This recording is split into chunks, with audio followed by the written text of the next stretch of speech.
आणि कल्याण डोंबिवली परिसरात रस्त्यांची मोठ्या प्रमाणात चाळण झाली आहे। पालिकेच्या प्रभाग क्षेत्र कार्यालयासमोरच रस्त्याची दयनीय अवस्था आहे। मात्र खड्डे बुजवण्याचं काम सुरू असल्याचा पालिका अधिकाऱ्यांनी दावा केला आहे।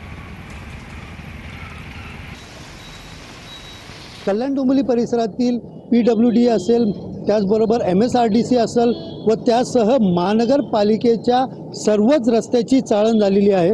मी सध्या उभा आहे डोंबिवली पश्चिमेमध्ये आणि आपण पाहू शकता की डोंबिवली पश्चिमेतील कल्याण डोंबिवली महानगरपालिकेचं प्रभाग क्षेत्र आहे आणि या प्रभाग क्षेत्राच्या बाहेरच मोठ्या प्रमाणात खड्डे जे आहेत या ठिकाणी पडलेले दिसून येत आहेत। एकंदरीत या खड्ड्यातून वाहन चालकांना वाहने कुठनं चालवावी अशा प्रकारचे प्रश्न जे आहेत या ठिकाणी पडताना दिसत आहेत।